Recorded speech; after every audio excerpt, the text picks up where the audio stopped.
Episode 3 of the Frasier reboot tries to address the main issue from the original series, but it ultimately falls short. Frasier Crane is now free to concentrate on his new venture in Boston, which is teaching at Harvard.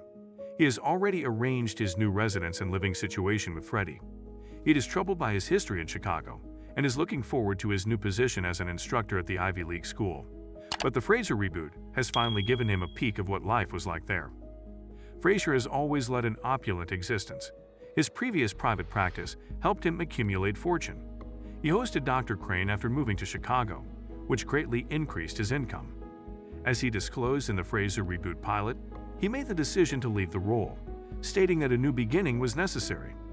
Even though Frasier has already moved on from his superstar status, First Class, the third episode of the Frasier reboot gives viewers a glimpse of what his previous position entailed. In addition to completing the story gaps, it made it possible for the show to tackle the main problem the previous program left behind. Regretfully, it was a failure. Frasier might live out his retirement years given how wealthy he has grown, but he decided to become a teacher because he wanted to help his community.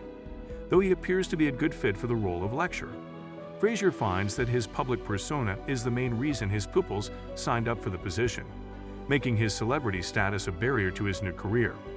They look to Frasier to guide them through their challenging circumstances. Regretfully, he dismisses their notion that he is there to offer guidance, stressing that his role is to instruct them, rather than to pamper them. Frasier plays several footage from Dr. Crane, which began as a sincere advising program, in order to be able to explain why he wants to give up his old identity so badly. It's wonderful to have Frasier back doing what he does best, offering wise and practical counsel. His TV show began with sincere intentions, drawing on the qualities that made him so popular at KACL in Seattle.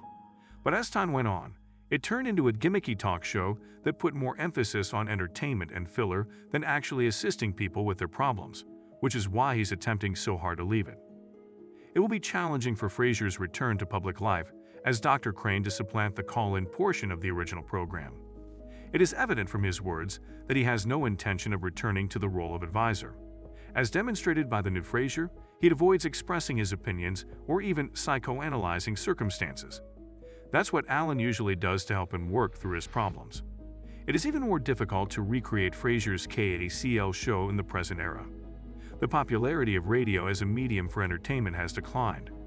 It's improbable that Frasier will return to the industry, even if it's still growing, after hosting a hit television show. Although Niles enjoyed making light of Frasier's work as a radio therapist in Seattle, this aspect of the original show was actually its strongest point. Giving distressed people he didn't know advice over the phone demonstrated Frasier's willingness to assist. It also made it possible for the show to subtly and imaginatively introduce celebrities. Over the course of the show's 11 seasons, A-listers like Christopher Reeve and Helen Mirren accounted for the majority of Frasier's callers. It's terrible that the Frasier revival isn't bringing it back because of this, but it doesn't mean it can't figure out a method to accomplish something comparable. Frasier's hesitation to offer counsel stems from his encounter with Dr. Crane toward the end, but if he can pull it off without any praise or compensation, maybe he can bring the concept back in the upcoming episode. Perhaps Frasier could work at Harvard as a guidance counselor rather than a teacher, giving him the official ability to help students and even fellow faculty members through some of life's challenges. Alternatively, he may attempt the podcasting area found in the Frasier reboot, which is effectively a modernized radio.